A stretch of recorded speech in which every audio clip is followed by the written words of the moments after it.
হেদায়েত দান করুন।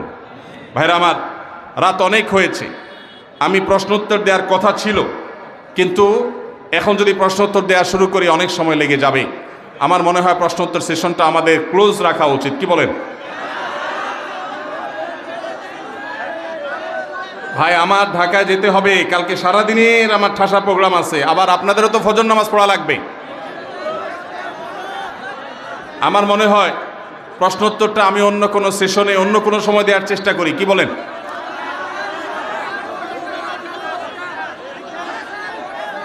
এক কাজ করেন, শুনেন ভাই, বাঙালি ওয়াজ শোনায় উস্তাদ, ফজর নামাজ ছুটলে ছুটুক, ওয়াজ ছুটা যাবে না। 10:30 বাজে, আমি 10:10 পরে সাধারণত আলোচনা করি না, অনেক লম্বা সময় কথা হয়েছে, প্রায় 1.5 ঘন্টা আলোচনা হয়েছে আলহামদুলিল্লাহ। আচ্ছা, কয়েকটা প্রশ্নের উত্তর দেই আমি, কয়েকটা প্রশ্নের উত্তর আপনারা এলোমেলো করবেন না। যাদের অসুবিধা হয়, মুরব্বীরা বা যারা যেতে চান তাদেরকে ছেড়ে দেন, আর বাকিরা একটু বসেন, নীরবে বসেন, আমরা সংক্ষেপে কয়েকটা প্রশ্ন উত্তর দিয়ে শেষ করি ইনশাআল্লাহ। বিসমিল্লাহ, একটু বসেন, একটু বসেন, আওয়াজ করবেন না। বিসমিল্লাহ, প্রথম প্রশ্ন, হানাফি মাযহাবকে আহলে হাদিসের লোকজন বেদাত বলে, এটা কতটুকু যুক্তিযুক্ত? কর্ণাদিসের আলোকে জানতে চাই। ভাইরা আমার, হানাফি মাযহাবকে গড় পর্তায় বেদাত বলা এটা মূর্খতা এবং অজ্ঞানতা। আবার একইভাবে কেউ আহলে হাদিস হলে তাকে ইহুদির দালাল বলা, এটাও মূর্খতা এবং অজ্ঞানতা। আমরা গড় পর্তায় এভাবে একে অন্যের বিরুদ্ধে যদি বিষোদ্গার করতে থাকি তাহলে শয়তান খুশি হবে, আল্লাহ খুশি হবেন না। আমরা কোরআন এবং হাদিসের আলোকে জীবন যাপন করব, আমল করব, অন্য ভাইয়ের কোনো ভুল থাকলে সেটাকে সংশোধন করার চেষ্টা করব, কিন্তু কোনো অবস্থাতে ব্লেম গেম, এভাবে একে অন্যকে দোষারোপ করার যে কালচার, সেটাতে আমরা গামা খাবো না। আল্লাহ আমাদেরকে হেদায়েত দান করুন। এতে শয়তান খুশি হয়, এতে ইসলামের কোনো লাভ হয় না। আল্লাহর ওয়াস্তে নিজের আদর্শ প্রচার করতে গিয়ে আরেকজনকে আঘাত করা, তাচ্ছিল্য করা, তাকে ইসলাম থেকে খারিজ করে দেওয়া এবং ঢালাওভাবে গড়পড়তা এভাবে ফতোয়া দেওয়া, এটা মূর্খতা ছাড়া আর কিচ্ছু নয়। আল্লাহ আমাদেরকে হেদায়েত দান করুন। ভাই, আপনারা কি কিয়ামের পার্টি? আপনারা কি কিয়ামের দল, মিলাদ কিয়ামের পার্টি? তাহলে বসেন।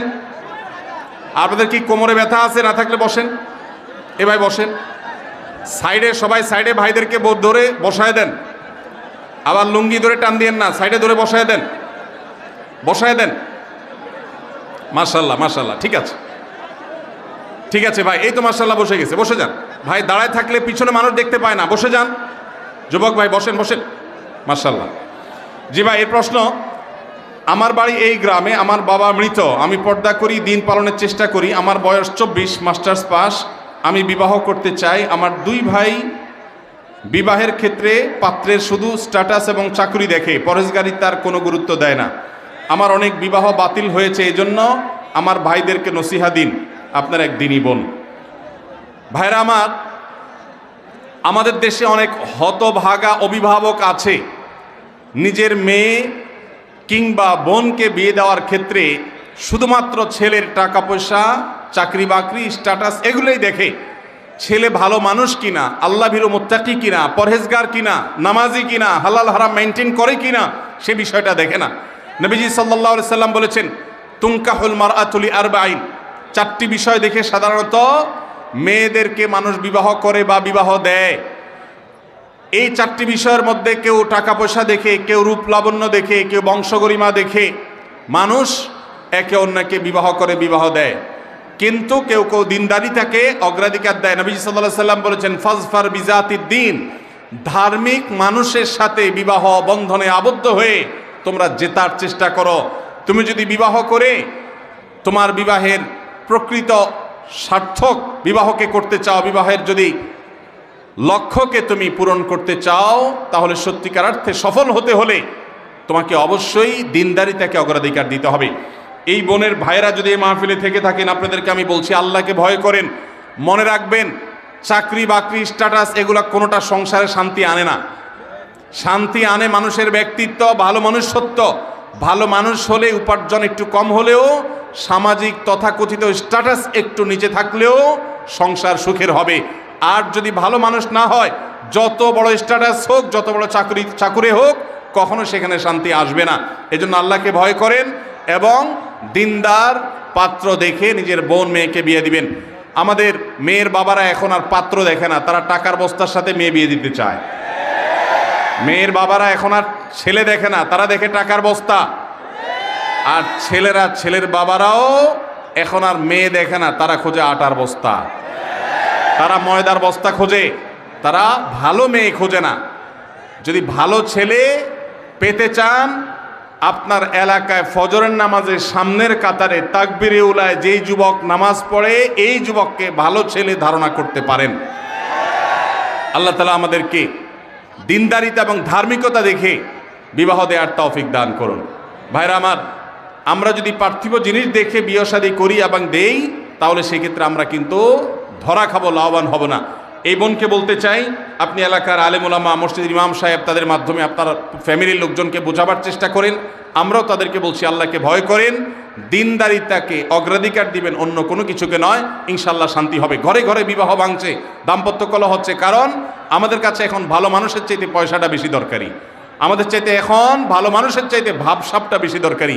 কোন চাকরি করে সেটা আমরা দেখি, সে মানুষটা ভালো কিনা সেটা আমরা দেখি না। আল্লাহ আমাদেরকে হেদায়েত দান করুন। অনেক ইউটিউবার আছেন এখানেও, যারা ওয়াজের সাথে বিভিন্ন মিউজিক লাগিয়ে দেন, তাদের উদ্দেশ্যে কিছু নসিহা করবেন। ইউটিউবার ভাইরা, এটা তো তোমরা ছাড়বা না, তোমাদের বিরুদ্ধে প্রশ্ন এসে গেছে। অনেক ইউটিউবার ভাইরা ওয়াজ মাহফিলের রেকর্ড করতে আসে, মাহফিলে এসেও নামাজ পড়ে না। আমি ইউটিউবার ভাইদেরকে বলবো, তোমাদের আল্লাহকে সবচেয়ে বেশি ভয় করা উচিত। প্রিয় ভাইরা, ছোট ভাইরা যারা আছো তোমরা তাদেরকে বলছি, যারা বড় ভাইরা আছেন তাদেরকে বলছি, আপনাদের আল্লাহকে বেশি ভয় করা উচিত। কেন? কারণ যত ওয়াজ আপনারা শুনছেন, এই মাহফিলের উপস্থিত দর্শকরা এত ওয়াজ শুনে নাই। প্রত্যেক মাহফিলে সব হুজুরের ওয়াজ আপনারা মুখস্থ। এরপরও যদি আপনারা আমল না করেন, তাহলে পরিণতি কি হতে পারে একমাত্র আল্লাহ তাআলা ভালো জানেন। এজন্য আল্লাহকে ভয় করেন। ওয়াজের ভিডিও ক্লিপের মধ্যে আবার মিউজিক লাগাই দেন, শুধু সেটা। প্রতিদিন ইউটিউবে দেখি, আমার ভিডিও থাম্বনেল লাগাই দিছি এমন এক নোংরা, যে ওটা দ্বারে কাছেও ভিতরে কিছু নাই, কিন্তু উপরে উল্টাটা লাগাই দিস। তো আল্লাহর ওয়াস্তে ইউটিউবার ভাইরা, আল্লাহকে ভয় করেন। টাকা ডলার কামানোটাই তো বেশি না রে ভাই, শুধু ধান্দা করবেন ডলার কামানির, বিনিময়ে তো জাহান্নামও কামাই হবে। আল্লাহ আমাদের ভাইদেরকে হেদায়েত দান করুন। আল্লাহর ভয়ে হারাম কাজ, অবৈধ কাজ, এগুলো আমরা ছাড়ার চেষ্টা করব। আমি জানি আসুন্না স্মল বিজনেস ম্যানেজমেন্টের 15তম ব্যাচের একজন ছাত্র। আমার প্রশ্ন হচ্ছে, আমাদের এদিকে এনজিও কিস্তির উপরে প্রভাব বেশি, এটা নিয়ে একটু বলেন। ভাইরা আমার,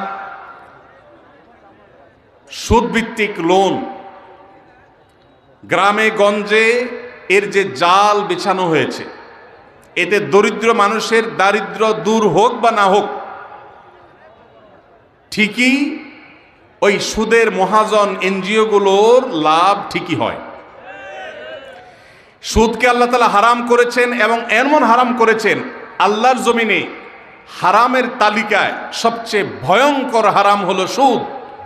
অন্য কোনো হারাম, শূকরের গোশত এটাও হারাম, কুকুরের গোশতও হারাম, কিন্তু এই হারামের চাইতেও ভয়াবহ হারাম হলো সুদ। সেই সুদের কারবার অনেক মুসলমান অবলীলায় করেন। তারা জানেন না আল্লাহ তাআলা আল্লাহর বিরুদ্ধে যুদ্ধ ঘোষণার শামিল বলেছেন এই সুদের কারবার করাটাকে।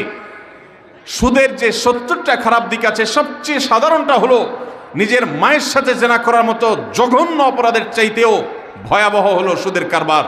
আল্লাহ তাআলা আমাদেরকে সুদের কারবারের বিরুদ্ধে দাঁড়াবার তৌফিক দান করুন।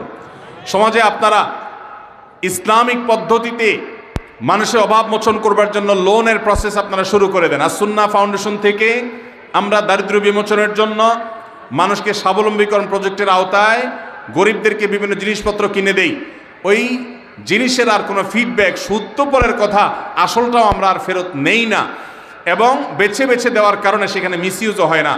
আপনারা যুবকরা, আল্লাহ যাদেরকে সচ্ছলতা দিয়েছেন, তারা এলাকায় বিভিন্ন শর্তে বন্ধক রেখে রেখে হলেও লোন দিয়ে দিয়ে মানুষকে স্বাবলম্বী করার চেষ্টা করেন। এটাই হবে এই সুদভিত্তিক যে সমস্ত এনজিওগুলো লোন দিয়ে থাকে, সেগুলোর বিকল্প কার্যক্রম, সেগুলো আমাদেরকে বাড়াতে হবে। আসুন্নাহ ফাউন্ডেশন থেকে আমাদের স্বপ্ন আছে, আমরা অচিরে ইনশাআল্লাহ বিদিনিল্লাহ জাতীয় কাজ, মাইক্রো ফাইন্যান্স নিয়ে আমরা কাজ শুরু করব ইনশাআল্লাহ। আল্লাহ তাআলা আমাদের সবাইকে সুদের বিরুদ্ধে বিকল্প পথ বের করার তৌফিক দান করুন। মসজিদে বিতরণ করা জিলাপি ও মিষ্টি খাওয়া যাবে কিনা? জিলাপি বা মিষ্টির কোনো দোষ নাই ভাই, দোষ যা সব আমাদের। অতএব মসজিদে বিতরণ হয়েছে সেজন্য সেটা খাওয়া যাবে না এমন কোনো কথা নাই, বুঝতে পেরেছেন? তবে সাধারণত মৃত মানুষের জন্য দোয়া করে, দোয়া করাইয়া হাদিয়া, টাকা পয়সা বিনিময় যাই দেওয়া হয় সেটা দেওয়া নেওয়া জায়েজ নয়। আপনি এমনি মসজিদে গেছেন, আপনি ওই সমস্ত কিছুতে নেই, শুধু জিলাপিটা খাইছেন, কোনো অসুবিধা নেই। সবাইকে গড়পড়তা জিলাপি দিছে সেই হিসাবে খাইছেন। তবে মসজিদে জিলাপি খায়া, মসজিদে জিলাপির রস ফেলাইয়া যদি ময়লা করেন তাহলে কিন্তু মুগুর একটাও নিচে পড়বে না। যারা জিলাপি বিতরণ করে মসজিদ নোংরা করছেন তারাও ধরা খাবেন, আর যারা খায়া নোংরা করছেন তারাও ধরা খাবেন। তো খানার দোষ নাই, খাইতে পারেন, কিন্তু খায়া জায়গা ময়লা করবেন না, নোংরা করবেন না, আর বেদাত করবেন না, শিরক করবেন না। এটা হলো মেইন বিষয়। মিষ্টি বা জিলাপি খাইলেন কি খাইলেন না এটা কোনো গুরুত্বপূর্ণ বিষয় না। কোনো মেয়ে যদি পিতামাতার অবাধ্য হয়ে গিয়ে বিয়ে করে এবং পিতা রাগান্বিত হয়ে ত্যায্য করে, তবে তা জায়েজ হবে কিনা? উক্ত কন্যাকে সম্পদ হতে বঞ্চিত করা হয়েছে, বর্তমানে পিতা মৃত, এখন ভাইদের করণীয় কি সম্পদ ও সম্পর্কের ব্যাপারে? ভাইরা আমার, ত্যায্য পুত্র করা বলতে কোনো কিছু ইসলামে নাই। ইসলামে রক্ত সম্পর্কেও কাউকে কখনো ত্যাগ করা যায় না। আত্মীয়তার সম্পর্ক রক্ষা করা কি সুন্নত না ফরজ?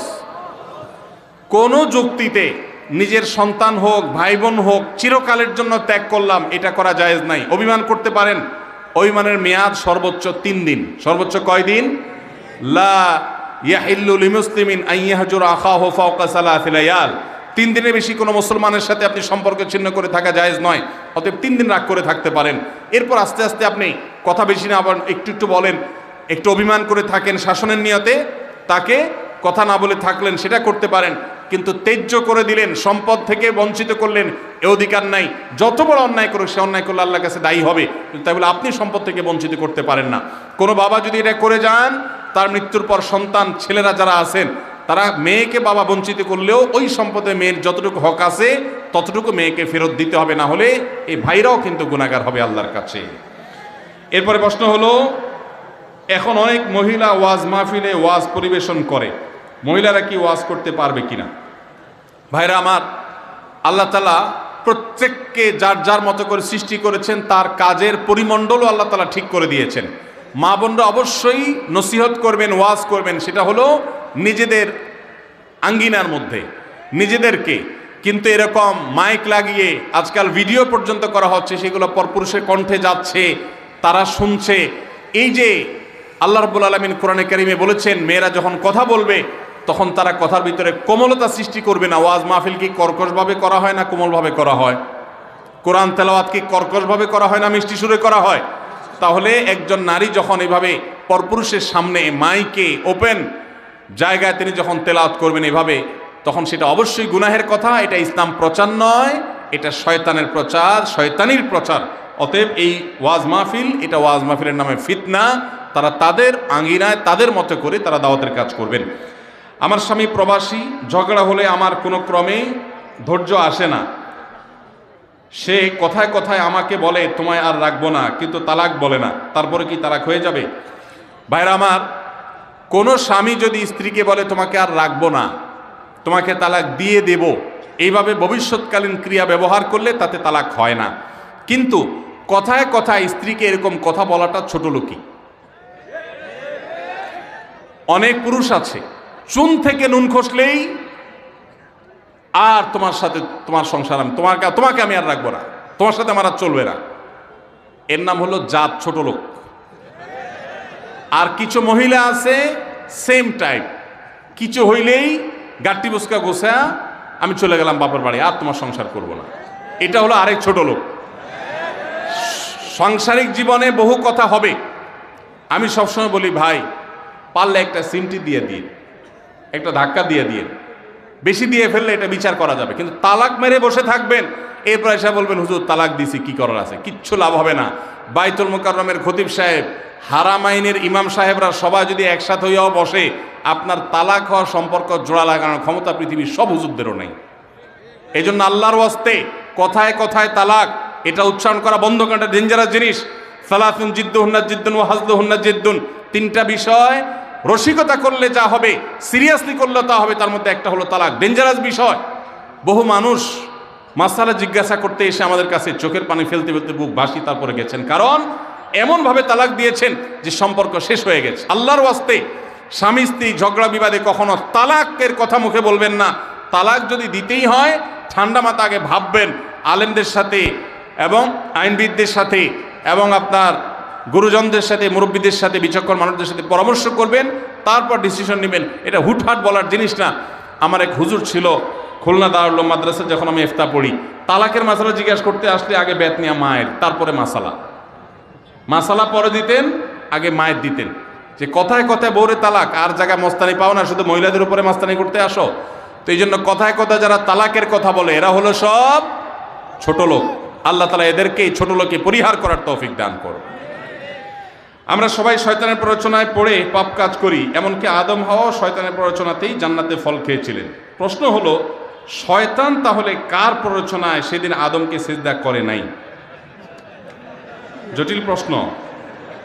দেখুন ভাই, শয়তানের প্ররোচনায় আদম আলাইহিস সালাম নিষিদ্ধ গাছের ফল খেয়েছেন। আমরাও শয়তানি কাজ করি শয়তানের প্ররোচনায়। এখন প্রশ্নকর্তার প্রশ্ন হলো, তাহলে শয়তানরে কে প্ররোচনা দিছে? এর উত্তর হলো, তারেও যদি আরেকজন প্ররোচনা দেওয়া লাগে তাহলে সে শয়তান হলো কেমনে? সে নিজেই তো শয়তান, তারে যদি আবার প্ররোচনা দেওয়াই লাগে তাহলে সে শয়তান হলো কেমনে? ভাইরা আমার, মানুষ খারাপ কাজ শুধুমাত্র শয়তানের প্ররোচনাতেই করে না, প্রবৃত্তির তাড়নাতেও মানুষ খারাপ কাজ করে। দলিল আল্লাহ তাআলা কোরআনে বলেছেন, ইন্নান নাফসা লাআম্মারাতুম বিসসু। মানুষের প্রবৃত্তি এটা মানুষকে অনেক সময় খারাপ কাজের প্রতি নির্দেশ করে। এই যে রমজান মাসে শয়তান শেকলে বাঁধা আছে, তারপরে কি সব খারাপ কাজ বন্ধ হয়ে যাবে? তার মানে ওই যে ভেতরের যে শয়তানের দোসর, ভেতরের শত্রু যে কুপ্রবৃত্তি, সে কুপ্রবৃত্তি মানুষকে খারাপ কাজের নির্দেশ দেয়।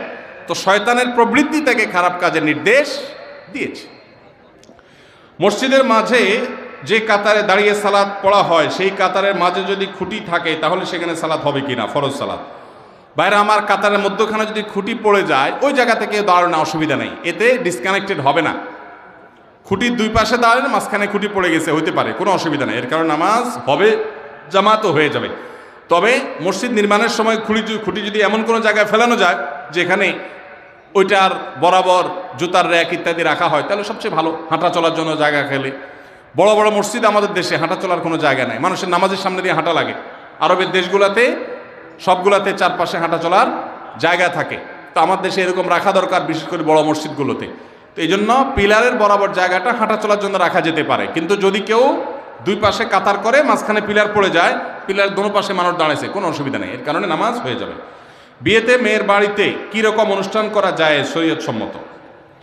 মেয়ের বাড়িতে কীরকম অনুষ্ঠান করা যায়? মেয়ের বাড়িতে আবার কিসের অনুষ্ঠান? বিয়ে হবে, বিয়ের পরে একটা খাবারের অনুষ্ঠান সুন্নাত এবং শরিয়া সিদ্ধ, সেটার নাম ওয়ালিমা, এবং সেটা করবে ছেলে পাত্রপক্ষ।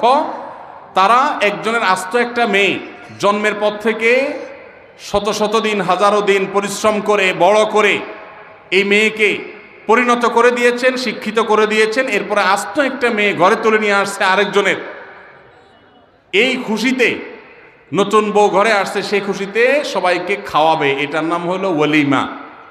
আর মেয়ের বাড়িতে বর পক্ষের লোকজন দলে দলে যে দর কষাকষি করে, না আমাদের 500 লোক হবে, না তাহলে ভাই সাহেব 400 করেন, না হলে থাক আমরা মাঝামাঝি থাকি 450 করি, এই যে দর কষাকষি করে মেয়ের বাড়িতে দলে দলে যে খাওয়া হয়, যেটার নাম আমাদের সমাজে বর যাত্রী দেওয়া হয়েছে, সেটাকে আমি বলি বরযাত্রী। যারা বিয়ে করেন নাই, বাপের বেটা মায়ের বেটা হয়ে থাকলে নিয়ত করেন যে আমার বিয়েতে কোনো বরযাত্রী যাবে না। যেই বাপ মেয়েকে জন্ম দেওয়ার পর তাকে বড় করে তুলেছেন তিলে তিলে, আপনার তো বিয়ের পর শ্বশুর মশাইয়ের সামনে বসে দোজানো হয়ে বলা দরকার যে শ্বশুর বাবাজি, আপনার মেয়ে জন্ম থেকে বড় হওয়া, বিয়ে দেওয়া পর্যন্ত এর পিছনে কত লক্ষ টাকা খরচ হয়েছে, আনুমানিক একটা ফিগার বলেন। আমি গরিবের ভূত, একসাথে না হইলেও কিস্তিতে হলেও দিয়া শেষ করার চেষ্টা করব, এটা বলা উচিত শ্বশুরে। সেটা না করে উল্টা ছোট লোকের মতো 200-300 লোক নিয়ে তার বাসায় গিয়ে খান, লজ্জা হয় না? বেচারা মেয়ে জন্ম দিয়ে কি ভুল করেছে? একজন মেয়ে বয়সে বিবাহের উপযুক্ত করা পর্যন্ত পড়ালেখা, খাওয়া দাওয়া, ঔষধ, চিকিৎসা, আদর, স্নেহ কত কিছু দিয়ে গড়ে তুলেছে। এরপর আস্ত মেয়েটাকে সারা জীবনের জন্য আপনি নিয়ে যাচ্ছেন, সারা জীবনভর শ্বশুরের এই কৃতজ্ঞতা, শাশুড়ির এই কৃতজ্ঞতার দায় আদায় করে শেষ করতে পারবেন না। সেখানে আবার যৌতুক আশা করেন, সেখানে আবার 2-500 লোক নিয়ে তার বাসায় খেতে যান। এর চাইতে নির্লজ্জতা আরেকটা হতে পারে না। এই জন্য আমি এটাকে বলেছি, এটা বরযাত্রী না, এটার নাম বরযাত্রী। এই কুসংস্কার এবং অপসংস্কৃতি আমাদের সমাজ থেকে দূর করতে হবে। ছেলে পক্ষ খাওয়াবে, মেয়ে পক্ষ না। হ্যাঁ, মেয়ের বাবাকে আল্লাহ অঢেল দিয়েছেন, তিনি খুশি হয়ে সবাইকে খাওয়াচ্ছেন, ভিন্ন কথা। কিন্তু শর্ত দিয়ে, দাবি করে তার কাছ থেকে দর কষাকষি করে আদায় করলে সেটা অবশ্যই জুলুম হবে, এটা পরিহার করতে হবে। বাংলাদেশের অর্থনীতিতে সুদি কারবার হওয়ায় আমাদের ইবাদত কোন পর্যায়ে চলে যাচ্ছে? ভাইরা আমার, আমাদের রাষ্ট্র সরকারে যারা যখন থাকে, লোন নেয়, সুদি লোন, মাথা পিছু হারে আমাদের উপরে সেই সুদের হার বর্তায়। এইটার কারণে আমরা নিজেরা সুদ নিচ্ছি না, সুদি লোন নিচ্ছি না, সেজন্য আমরা গুনাহগার হব না, কিন্তু সুদের যে প্রভাব সেটা তো আমাদের মধ্যেও পড়বে, যেহেতু আমাদের জন্য নেওয়া হচ্ছে। এজন্য মুসলমানের সন্তান হিসাবে সরকারে যারাই আসে তাদের কাছে আমাদের দাবি তুলতে হবে যে আমি দেশের নাগরিক হিসাবে আমার পক্ষ থেকে কোনো লোন নেয়ার পারমিশন আমি দিচ্ছি না। আমার দেশে আমলাদের, বিভিন্ন সরকারি কর্মকর্তাদের, রাজনীতিবিদদের অপচয়ের রাস্তা বন্ধ করে দাও। দেশ ইনশাল্লাহ বিদেশিদের সুদি ঋণের উপর নির্ভর করতে হবে না। অতএব মুসলমান হিসাবে সেই দাবি আমার জোরে সোরে উচ্চারণ করতে হবে। আমাদের দেশের অর্থনীতি কত বছর আর বিদেশি সুদি লোনের উপর নির্ভর করে থাকবে? আমাদের পরে স্বাধীন হয়ে সেই সমস্ত দেশগুলো এখন এমন পর্যায়ে চলে গেছে যে আমাদের মন্ত্রীরা সিরিয়াল দিয়ে সেখানে তাদের কাছে কর্মী পাঠাতে হয়। মালয়েশিয়ার মতো দেশে আমাদের সিরিয়াল ধরে বসে থাকতে হয়। আমাদের এই প্রিয় স্বদেশ সুদি লোনের উপর নির্ভর করতে হবে না, যদি দেশের অপচয় এবং অপাত্রে, অজাগায় কুজাগায় অপব্যয় ইত্যাদি বন্ধ করা হয়। আল্লাহ আমাদের প্রিয় স্বদেশকে অর্থনীতিতে মুক্তি নসিব করুন। যতদিন আমরা অর্থনৈতিক মুক্তি নসিব না হবে আমাদের, ততদিন পর্যন্ত বিদেশিরা 10 টাকা লোন দিবে, 15টা শর্ত দিবে সাথে, আমরা মুক্তি পাবো না। আল্লাহ আমাদেরকে সেটার তৌফিক দান করুন। এই জন্য অর্থনৈতিক মুক্তির জন্য আমাদের নিজেদের সৎ হতে হবে এবং উদ্যোক্তা হতে হবে, পরিশ্রমী হতে হবে, দেশকে ভালোবাসতে হবে, দেশকে এগিয়ে নিয়ে যাওয়ার জন্য চেষ্টা করতে হবে। আল্লাহ আমাদেরকে তৌফিক দান করুন। আমি একজন মেডিকেল শিক্ষার্থী, রমাদানের মধ্যেও ক্লাস ওয়ার্ড ডিউটি চলে, আমলের তেমন সুযোগ পাই না, আমার করণীয় কি? পুনশ্চ বর্তমান পরিস্থিতিতে ক্লাসে বা বাইরেও চোখের হেফাজত করা কঠিন।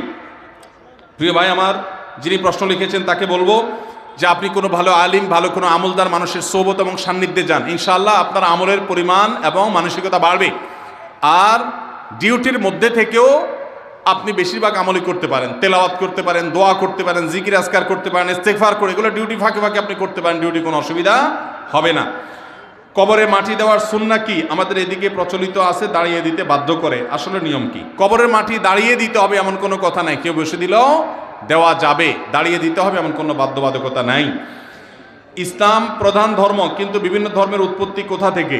ভাই অনেক লম্বা সময় দেওয়া দরকার, আমার হাতে সময় নাই। ইসলাম আল্লাহর কাছে একমাত্র মনোনীত দিন, প্রধান আর অপ্রধান কিছু নেই। আল্লাহ বলেছেন ইন্নাদ দীন ইনদাল্লাহিল ইসলাম, আল্লাহর কাছে একমাত্র মনোনীত ধর্ম হলো ইসলাম। আল্লাহ বলেছেন ওয়া মান ইয়াবতাগি গায়রাল ইসলামি দীনান ফালা ইউকবালা মিনহু, ইসলাম ছাড়া অন্য কোনো কিছুকে ধর্ম হিসাবে কেউ আল্লাহর কাছে নিয়ে হাজির হলে সেটা কবুল করা হবে না, আল্লাহর পক্ষ থেকে এটা বাতিল হয়ে যাবে। এখন প্রশ্ন হলো বাকি ধর্মগুলো কোত্থেকে আসছে? পৃথিবীতে ধর্ম 2 প্রকার। ধর্ম কয় প্রকার?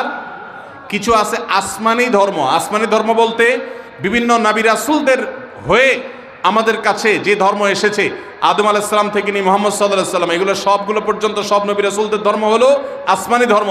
আর কিছু আছে নবী রাসূলদের কেন্দ্রিক ধর্ম নয়, এগুলো হলো মানব রচিত ধর্ম। এগুলো বিভিন্ন প্রান্তের মানুষরা নানা সময় আবিষ্কার করেছে। আসমানি ধর্ম যেগুলো, তার সবগুলো অ্যাকসেপ্টেবল, তবে একজন নবীর পরে আরেকজন নবী যখন চলে আসে তখন আগেরটা রহিত হয়ে যায়। এই রহিত হওয়াটা থেকে নতুনটাতে যদি কেউ পাঠাতন পরিবর্তন করে আসে, আল্লাহ তাআলা কোরআনে তাদের সম্পর্কে বলেছেন যে তাদের বিনিময় মাররাতাইন 2 বার দেওয়া হবে। আল্লাহ তাআলা আমাদেরকে সত্য দ্বীনের অনুসারী হওয়ার এবং এটাকে ধরে রাখার, ধারণ করার, বোঝার তৌফিক নসিব করুন। বিভিন্ন মাহফিল করার জন্য ছোট বাচ্চাদেরকে বা জনগণ গাড়ি আটকিয়ে যে টাকা আদায় করে তা ইসলাম সমর্থন করে কিনা? মাহফিলের জন্য টাকা তুলবেন, কিন্তু অপমানজনকভাবে নয়। বাচ্চাদেরকে দিয়ে হোক আর বড়দেরকে দিয়ে হোক জোর করে রাস্তায় গাড়ি থামিয়ে টাকা আদায় করা, এটা চাঁদাবাজি। এই চাঁদাবাজি কখনো ইসলামে কখনো আমাদেরকে এটা করতে বলে নাই। আপনি আহ্বান করতে পারেন, কিন্তু মানুষকে লজ্জায় ফেলে তার গতি পথ বন্ধ করে তারপর তার কাছ থেকে মাহফিল নিয়ে আপনাকে 1 মাইল এলাকা লাইটিং করে আপনাকে মাহফিল করতে কেউ বলে নাই। আল্লাহর দিনকে বেইজ্জত করবেন না। যেই বক্তা লাখ টাকা ছাড়া আসবে না সেই বক্তা দাওয়াত দেওয়াটাও কুরুচির পরিচয়। কেন সেরকম বক্তা দাওয়াত দিবেন যে বক্তা দাওয়াত দেওয়ার জন্য আপনার বাচ্চাদেরকে দিয়ে রাস্তায় ভিক্ষা করাইতে হবে? আল্লাহর দিনকে আল্লাহর রাস্তায় বেইজ্জত করবেন না। রোজা রেখে ভিডিও গেমস খেলা যাবে কিনা? আজ জিনিস খুঁজে পেলেন না ভাইরা আমার। ভিডিও গেমস এটা কি আমাদের স্বাস্থ্যের জন্য ভালো না খারাপ? ভিডিও গেমস খেলে কি আমাদের দুনিয়ার লাভ হয় কোনো? আমাদের মাইন্ড ফ্রেশ হয় না, বরং আরো মাইন্ড নষ্ট হয়। তো এই জন্য আল্লাহ তাআলা আমাদের জন্য সেটাকে নিষেধ করেছেন, যেটা আমাদের দুনিয়ার কোনো কল্যাণ নাই, আখিরাতের কোনো কল্যাণ নাই, অনর্থক কাজ। ওয়াল্লাযীনা হুম আনিল লাগবি মুরিদুন। সফল ইমানদারদের একটা বৈশিষ্ট্য হলো তারা অহেতুক অনর্থক কাজ থেকে বিরত থাকে। এটা এমনিতেই নাজায়েজ কাজ, আর সেখানে রমজান মাসে যদি হয় সেটা তো আরও ডাবল নাজায়েজ হবে, গুনাহ হবে। এই জন্য রমজান মাসে আল্লাহর ওয়াস্তে সময় নষ্ট করবেন না। অনেকে টাইম পাস করার জন্য ভিডিও গেমস খেলে। কোরআন তেলাওয়াত করেন, কোরআন তেলাওয়াত শুনেন, বিভিন্ন ভালো ভালো কাজ আছে, 27টা আমলি কর্মসূচি আমরা দিয়েছি, সেগুলো করেন, যথেষ্ট। এগুলো আমাদের দেওয়া না, কোরআন হাদিসের আলোকে। বিধায় ভিডিও গেমস খেলা রোজাদার অবস্থায় জায়েজ হবে না। প্রিয় ভাইরা আমার মনে হয় শেষ করা দরকার। হ্যাঁ, 10টা পার হয়ে গেছে, ঠিক আছে। শেষ প্রশ্নের উত্তর দেই। আমরা জানি ছবি প্রিন্ট করা বিনা দরকারে হারাম, কিন্তু আসুন্নাহ ফাউন্ডেশন অনেক প্রজেক্টের ছবি প্রিন্ট করে ব্যানারে দেখা যায়। ভাইরা আমার, আসুন্নাহ ফাউন্ডেশন ব্যানারে যদি কোনো ছবি থাকেও সেই ছবি প্রথমত ব্লার থাকে, দ্বিতীয়ত এত ছোট থাকে ওইটার কোনো কিছু স্পষ্ট কোনো মানুষের অবয়ব চেহারা পরিষ্কার বোঝার কোনো উপায় থাকে না। এটুকু আমি দায়িত্ব নিয়ে বলতে পারি, কারণ ফাউন্ডেশনের প্রত্যেকটা প্রচারণাতে এই জিনিসগুলো মেনটেন করে করা হয় আলহামদুলিল্লাহ। এরপরও যদি কোনোটা অসতর্কতা বশত হয় অবশ্যই আমাদেরকে জানাবেন, আমরা ব্যবস্থা গ্রহণ করব। কোনো প্রয়োজন ছাড়া একান্ত নিরুপায় না হয়ে পাসপোর্টের জন্য ছবি তুলেছেন, আইডি কার্ডের জন্য ছবি তুলেছেন, একান্ত নিরুপায় ছাড়া এরকমভাবে যেনতেনভাবে ছবি তোলা এবং সেটা প্রিন্ট করা। ছবি তোলা যা ফটোগ্রাফিক্যাল ছবি একটা হলো যে সফট কপি আছে মোবাইলের মধ্যে, এটা এক জিনিস, কিন্তু আপনি প্রিন্ট করেছেন প্রয়োজন ছাড়া সেটা কিন্তু জায়েজ নয়। আজকাল অনেক মাহফিলে বক্তাদের ছবি প্রিন্ট করে পোস্টার বানানো হয়। আমাদেরও ছবি কোথাও কোথাও মানুষ করে আমাদের অনুমতি ছাড়া, আমরা দেখলে সেটা প্রতিবাদ করি এবং সেটাকে খোলার ব্যবস্থা করি। আল্লাহ আমাদেরকে হারাম থেকে বেঁচে থাকার তৌফিক দান করুন, সন্দেহযুক্ত বিষয়কে আল্লাহ আমাদের বর্জন করার তৌফিক দান করুন।